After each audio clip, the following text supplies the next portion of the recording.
말씀은 디모데전서 5장 15절에서 25절 자신을 살피라 라고 하는 제목을 가지고 하나님의 말씀 보도록 하겠습니다. 한 절씩 보도록 하겠습니다. 17절부터 봅니다. 잘 다스리는 장로들은 배나 존경할 자로 알되 말씀과 가르침에 수고하는 자들 이들에게는 더욱 그리할 것이니라.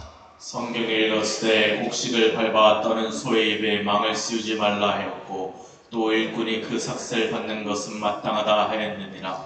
장로에 대한 고발은 두세 증인이 없으면 받지 말 것이요 범죄한 자들을 모든 사람 앞에서 꾸짖어 나오지 사람들로 두려워하게 하라. 하나님과 그리스도 예수와 택하심을 받은 천사들 앞에서 내가 엄히 명하노니 너는 편견 없이 이것들을 지켜 아무 일도 불공평하게 하지 말며 아무에게나 경솔히 안수하지 말고 다른 사람의 죄에 간섭하지 말며 내 자신을 지켜 정결하게 하라. 이제부터는 물만 마시지 말고 내 위장과 자주나는 병을 위하여는 포도주를 조금씩 쓰라. 어떤 사람들의 죄는 밝히 드러나 먼저 심판에 나아가고 어떤 사람들의 죄는 그 뒤를 따르나니. 같이 읽습니다. 이와 같이 선행도 밝히 드러나고 그렇지 아니한 것도 숨길 수 없느니라. 아멘. 자, 먼저 배경적인 면들부터 말씀을 한번 할게요. 23절에 이제부터는 물만 마시지 말고 내 위장과 자주나는 병을 위하여 포도주를 조금 쓰라 라고 했는데 이것 때문에 성경을 보고서 포도주를 마시는 사람들이 있어요. 자, 배경을 한번 볼게요. 이스라엘하고 또 이 지중해 주변들이 대부분 석회암으로 되어 있습니다. 석회암. 그래서 지금 여기 들어가는 장소들 뭐 동굴이라든지 지금 우물도 찍어놓고 그랬는데요. 주변이 다 석회암으로 되어 있고 물을 모으는 것들도 석회암 중에 또 방수용 석회암을 또 발라갖고 물을 모아놓으면은 이게 1년이고 2년이고 10년이고 불순물만 안 들어가면은 그 물이 썩지 않냐고 자정작용이 있습니다.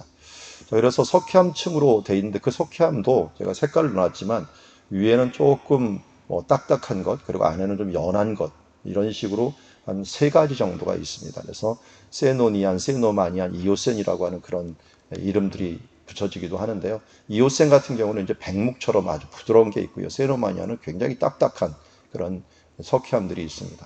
근데 이러한 석회암들이 우리나라 지역에서는 뭐 저 단양 지역, 제천 지역 그러다 보니까 거기에 시멘트 공장이 많죠.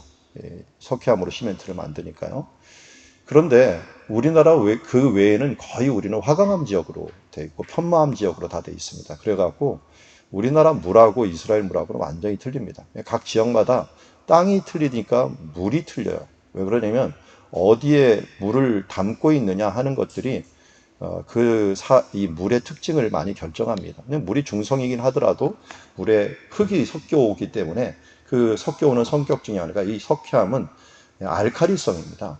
굉장히 강알칼리성이에요. 알칼리성이다 보니까 물을 먹다가 거기에 있는 조그만 이 석회암이 녹아서 들어가는 것들. 그래서 이스라엘에서 제가 가서 맨 처음에 살 때 물을 이렇게 딱 받아 놓으면요. 수돗물인데도 불구하고 조금 있으면 이 아래 하얀 게 가라앉아요. 가라앉아요. 석회암이 가라앉는 거예요. 그리고 물을 끓이면은 이 주변에 석회암들이 달라붙어요.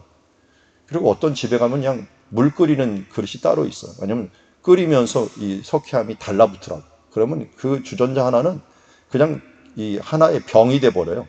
그냥 딱딱하게 굳은 걸로 주변이 다 석회암으로 굳어졌고 얼마나 무거운지 모르겠어요. 그렇게 해갖고 물을 그렇게 먹지 아니하면 석회암이 나도 모르게 많이 들어가고 그래서 그때 뭐 브리타 정수기라고 하나요? 그건 일주일에 한 번씩 매번 갈아갖고 하지 않을 정도가 되면은 이게 석회가 너무 많이 들어갔고 담석이 걸려요. 그러니까 그곳에 가서 유학생활 오래 하는 사람들 보면은 담석이 걸리는 때가 많이 있어요. 그러니까 이스라엘 사람들 어떻게 하는가 봤더니 그 사람들도 담석뿐만 아니라 하지 정맥류가 굉장히 많이 걸리더라고요. 노인들 보면은 하지 정맥류들이 걸려갖고 이게 코끼리 다리처럼 핏줄이 툭툭툭 튀어나와 있는 그런 모습들을 보곤 했는데 이게 물에 대한 영향력이다라고 할 수가 있어요. 그러다 보니까 이분들이 음식, 신토불이라고 하죠. 그래서 음식을 많이 갖고 조정을 하는데 강알칼리다 보니까 이 약산성을 먹습니다. 그 중에 하나가 하나님이 또 이곳에 레몬을 많이 나게 해요. 그래서 이 사람들 레몬 뿌려서 많이 먹습니다. 왜냐하면 레몬이 산성이잖아요. 그래서 레몬도 많이 먹고 뭐 감기 들렸을 때 많이 먹지만 레몬을 많이 뿌려 먹어요. 또 뭐가 많이 나냐면 포도가 많이 나요. 포도주. 이 포도주를 많이 마셔요. 포도주가 약산성을 띠고 있기 때문에 이 그 알칼리성을 중화시키는데, 그래서 이 물만 먹어버리다 보면 위가 이게 산성이 나오는데 알칼리가 계속 들어가면서 위가 상해버려요. 여기 그 말이 그 말이에요. 물만 마시지 말고 내 위장과 자주 나는 병을 위하여 포도주를 조금씩 쓰라라고 합니다. 이 당시에도 경건을 하는 사람들은 나시린처럼 이런 걸 안 먹었어요. 포도주나 독주나 이런 걸 안 먹고 포도 껍질조차도 안 먹었으니까. 그런 경건 생활을 하는데 이 디모데는 몸이 약했는지, 너무 경건 생활을 하는 것도 있었지만 몸이 선천적으로 약했는지 자주 병이 나고 위장이 상해 있어요. 그렇다 보니까 포도를 조금씩 너는 먹어라. 그것이 너의 뭐 요새 말하는 약주라고 할 수 있죠. 그런데 예수님도 포도주를 조금씩 드셨어요. 왜냐하면 이 지역에서 안식일 날 무조건 포도주 한 잔을 가지고서 기도하는 예식이 있어요. 그래서 매 주일마다, 그러니까 매 주간 안식일 식사마다 한 잔씩을 먹는 그런 버릇이 있었는데, 경건한 사람들은 그것조차도 안 먹다 보니까 이런 병들이 난 거죠. 그러니까 땅에 관계된 부분들이 있고 또 의식에 관계된 여러 부분들이 있는데, 우리가 땅에 맞게 음식을 먹는 것들은 중요한데 너무 한쪽에 치우쳐 갖고 그러다 보니까 내 몸이 상하는구나, 이런 것들은 먹어줘도 괜찮다 하면서 말씀한 거죠. 근데 우리나라는 땅 자체가 산성이다 보니까 술을 먹으면 표시가 나요. 산성에 산성을 드니까 이 불난집에 기름칠 끼얹는 거하고 똑같아 갖고 우리나라 사람이 훨씬 더 잘 취합니다. 서양인들보다도. 그것은 땅과 이 어떻게 보면 체질에 관계된 부분들이 굉장히 많이 있다 하는 부분들을 우리에게 말씀하고 있습니다. 그런 전제로 해서 오늘 사도 바울이 디모데를 얼마나 아끼는가 하는 부분들을 우리에게 알려주고 있는 한 부분입니다. 17절부터 20절까지는 먼저 교회 지도자들을 향한 자세라고 할 수가 있어요. 디모데는 전서에는 이 바울이 디모데에게 내가 연로한 자로서, 우리 어제 말씀에는 어떻게 이 사람들, 과부들을 대해야 되느냐. 뭐 핵심은 그거예요. 어제 말씀에도 1절부터 16절까지도 가능하면 각자 책임지도록 해라.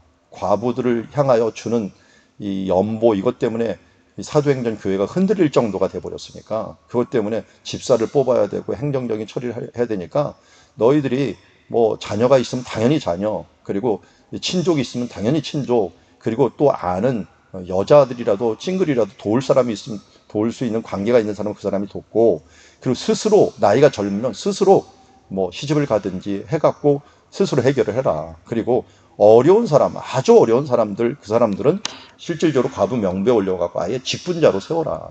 그래갖고 그가 교회 일을 할 수 있도록 돕는 일들, 이것들을 어제 말씀했다면, 이번에는 과부로서 명부에 올린 사람들을 말했다면 이제는 장로로서, 이제 여기 보니까 말씀과 가르치는 일을 수고하는 거예요. 그러니까 지금은 우리 장로교지만 장로교회 제1장로, 장로가 한 명 있어야지 무조건 교회가 됩니다. 교회가 이루어질 때는 그 장로가 뭐냐면 목회자예요. 그러니까 목회자부터 1장로가 되는 거예요. 목회자 장로고 2명 이상이 있어야지 당회라고 하는 이제 의논 기관이 만들어지는 거죠.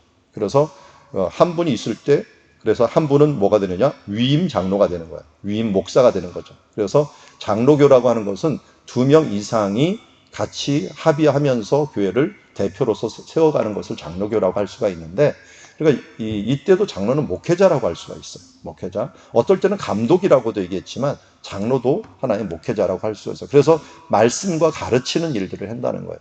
은사들이 많이 있습니다. 뭐 기도하는 은사도 있고 여러 은사들이 있지만, 여기 보면은 말씀과 가르치는 사람들이 최종적으로 교회들을 이끌고 가다 보니까 이 수고하는 이들에게 더욱더 존경할 자로 여겨서 행하라라고 말씀하고 있습니다. 저도 마찬가지예요.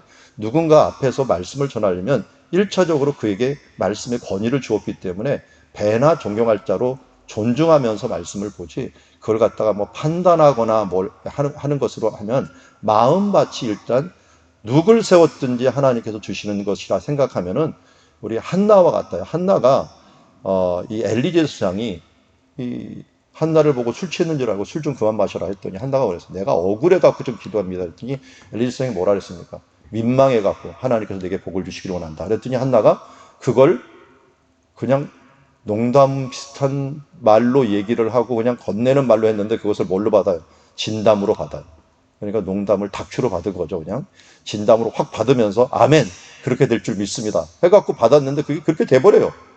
그런 걸 보면은 마음밭이 어떠하냐에 따라서 굉장히 중요합니다. 그래서 왜 우리가 존경할 자로 여기고 받아야 되느냐? 존중이 안 되면 말씀이 안 되는 거예요. 저도 목회지를 돌아다녔지만 한 번은 제가 의도적으로 목회지를 한 번 옮긴 적이 있어요. 사람들은 너무 좋았는데 그때 이게 그 목회자와의 관계에서 존경이 안 되는 일들이 딱 발생하니까 마음이 확 막히더라고요. 그래서 제가 바로 결정을 했어요. 그때도 이게 존경이 안 되면 말씀이 안 들어온다. 말씀이 안 들어오면 내가 존경해야 되는데 말씀이 안 들어오면 어떻게 되는가 하는 부분들에서 고민을 크게 하고서 이제 뭐 전도사니까 1년마다 옮길 수 있으니까 그때는 옮겼던 일들이 지금도 생각이 납니다.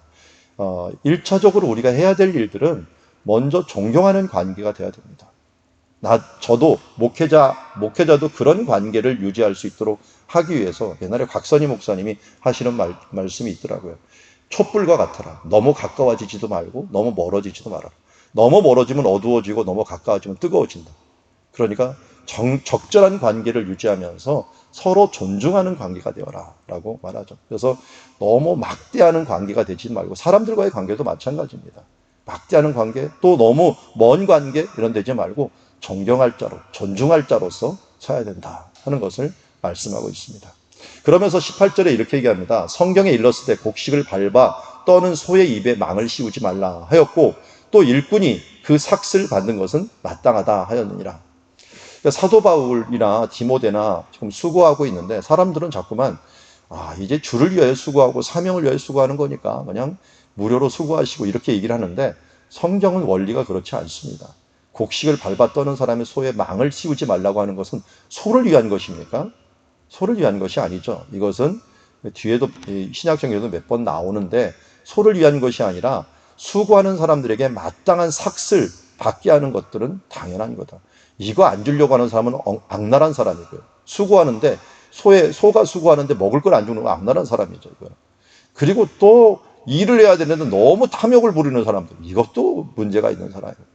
이게 바로 뭐가 안 되기 때문에, 존경이 안 되기 때문에 서로 존중하고 존경하는 관계가 되면은 너무 자연스럽게 받으려고 하는 사람들은 절제하고 주려고 하는 사람은 더 풍성히 주고, 이게 섬김의 자세 아닙니까? 서로, 제가 대바구니 얘기를 많이 하잖아요.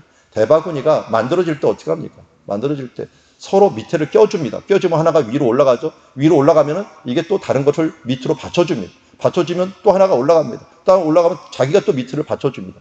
서로 존중하고 받쳐주고 섬기면서 아름다운 공동체가 그릇이 만들어지는 거지, 그냥 우리가 만들어지는 공동체가 아니다라는 겁니다. 그래서 이 하늘나라의 가장 큰 원리로 예수님께서 말씀하시기 원합니다. 섬기는 자가 큰 자다. 이 하나님 나라를 예수님께서는 어떻게 만들어 가셨습니까? 십자가의 죽으심으로, 우리를 위하여, 우리의 죄를 위하여 섬기심으로 결국 우리의 하나님 나라 교회가 세워진 것 아니겠습니까? 우리가 예수 그리스도를 본받는다라는 것들은 바로 이러한 자세로 서로 섬기고 존경하고 존중하고 하면서 살아가는 사회가 되는 겁니다. 이렇게 얘기하면 장로들은 또 디모데를 어떻게 해야 돼요? 연소한 자이지만 그가 말씀과 가르침에 있어서 사도 바울의 수제자이고 가장 많은 부분 비밀을 가졌다면 그를 또 존중해 주는 사회가 돼야겠죠. 그러면서 아름다운 교회가 이루어 가야 됩니다. 그러다 보니까 이런 말씀을 가르치는 자와 또 수고하는 자들에게는요, 도전이 많이 있고 시험이 많이 있어요. 그럴 때면 어떻게 돼요? 19절에 보면 장로에 대한 고발은 두세 증인 없이는 받지 말 것이라. 아예 고발을 받지 말라는 겁니다. 두세 증인이 없이는. 그러나 두세 증인이 있으면 당연히 받아야 되죠. 이 부분들의 청결한 부분들이 가장 기초를 하고 있으니까요. 그러나 범죄한 자들을 모든 사람 앞에 꾸짖어 나머지 사람을 두려워하게 하라. 교회가 지금 7이라고 하는 부분들을 많이 잊어버리고 있어요. 이거는 성도들 뿐만 아니라 목회자들까지도 이 7이라는 걸 얘기하다 보면 어디로 다른 데로 가면 끝이지라고 하는 생각을 가지고 있을 텐데, 하나님 나라에서는 절대 그렇지 않습니다.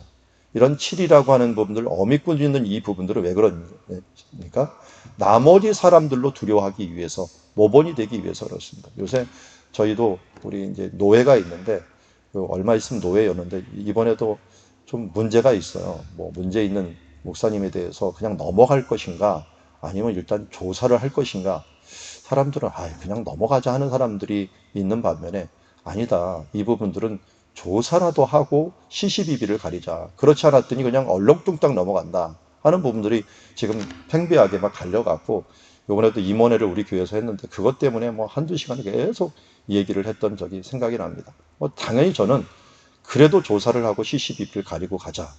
그래야지 뭐가 돼요? 저는 이것 때문에 그랬어요. 나머지 사람들로 말미암아 주요하게. 그 사람에 의해서는 끝났을지 모르지만 우리가 사실을 알고 이렇게 되면 이렇게 된다는 것들을 우리가 알려줌으로 두려움을 항상 가지도록 하자라고 하는 부분들에 있어서는 그것이 개인적으로는 해결이 됐을지 모르지만 전체적으로는 두려움에 대한 부분들로 짚고 넘어가야 된다 하는 부분들도 저도 한 표를 던졌고 그렇게 진행을 하고 있습니다. 어쨌든 이 조심해서 다뤄야 될 부분들이고 이것을 통하여 존경과 존중에 대한 부분들이 깨지지 않으면서 가장 좋은 건 뭡니까? 사탄이 이런 얘기를 하기 전에 이 1번을 잘하면 돼요. 배나 존경할 자로 여기고 또 존경받을 자로서 살아가는 모습들. 그래서 이것이 존중이 서로 된다면 그 다음 문제는 아무것도 아닌데 그러다 보니까 이러한 저런 일, 그냥 돈에 대한 문제들, 또 죄에 대한 문제들이 많이 나오는 것들이 참으로 안타까운 사회이지만 그러나 확실한 것은 하나님의 공의는 잘 이루어져야지 그 다음에 썩지 않고 우리가 이루어질 수 있다는 것을 이야기할 수 있습니다. 그래서 특별히 초대교회에 있어서는요, 죄에 대해서 굉장히 민감했죠. 왜냐하면 아나니아와 삽비라 같은 경우는 돈 그 조금 헌금할 것 중에서 일부 자기가 넣어놨는데 그거 가지고 사람이 2명이 죽어가요. 그만큼 하나님께서 철저했어요. 왜냐하면 마음으로 결정했으면 결정한 것을 드리기로 했는데 드리기로 한 것에서 반을 뺏었으면 이것도 하나님 것을 어떻게 보면은 도둑질한 거다. 누가 알겠어요. 그래도 하나님께서는 중심을 보시고 그를 정죄하면서 하나님의 교회를 거룩하게 만들었던 것을 보게 됩니다. 이런 뿌리가 썩으면 위에는 금방 썩습니다. 그래서 교회가 초창기 때는 엄청나게 거룩을 강조했습니다. 특별히 아간 같은 사람도 첫 번째 여리고성을 쳤는데 거기서 빼돌리니까 그 다음부터 36명이 죽어버리고 그리고 이스라엘이 패배하는 결과들을 가져왔잖아요. 우리가 정말 하나님 안에서 롱런하고 또 하나님 앞에서 이 건강한 교회를 이루기 위해서는 이러한 거룩에 힘쓰는 자들이 되어야 된다 하는 부분들을 오늘 말씀을 통하여 다시 한번 우리에게 교훈하고 있습니다. 21절부터 보면은 개인적으로 사도 바울이 이 디모데에게 엄히 간절히 이것을 원하는 것을 봅니다. 그것도 어디에서요? 하나님과 그리스도 예수와 택하심을 받는 천사들 앞에서 정말 뭔가 이 엄중한 지금 자세로서 행하는 걸 봅니다. 엄히 명하노니 너는 편견이 없이 이것들을 지켜 아무 일도 불공평하게 하지 말며. 한마디로 제가 그래서 이게 불공평해서 공평만 써놨어요. 공평하게 행하라. 편견을 가지지 말고 공평하게 행하라 라고 말하고 있습니다. 우리 인간인지라 편견이 항상 들어갈 수밖에 없어요. 주관적인 면들이 항상 들어가다 보니까 우리 재판정에서도 뭐라 그럽니까? 우리 교회도 이 판사가 2명이나 있지만 그분들이 그 재판하지 못하는 사람이 있죠. 누구 있어요? 편견이 들어갈 만한 사람들. 그러니까 혈연, 지연, 학연 이런 사람들 이 재판 못하게 돼 있어요. 왜 그랬습니까? 나도 모르게 편견이 들어가기 때문에. 그러니까 자녀들에 대해서 나는 그래도 우리 자녀들에서 객관적이야. 그거는 혼자 자기가 객관적이고요. 주관적이 될 수밖에 없어요. 편견이 있을 수밖에 없어요. 그래서 서로 기도하는 거예요. 서로 중보하고.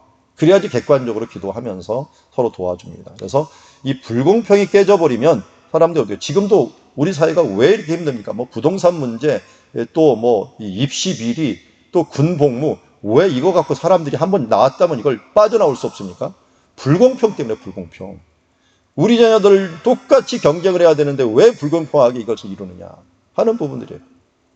우리가 나도 모르게 불공평하게 되기 쉽고 편견을 갖기 쉽기 때문에 항상 자신을 살피는 것이 중요합니다. 사도 바울이 한마디 뭐는 거예요? 자신을 살펴라. 이런 문제들에 대해서. 아무에게나 경솔히 안수하지 말고 아무 일꾼이나 세워갖고 나중에 큰 문제 생길 때가 얼마나 많습니까? 지도자를 세울 때 한 번 세워놓으면 그 직분이 계속 가다 보니까 이게 문제가 얼마나 많이 일어난지 몰라요.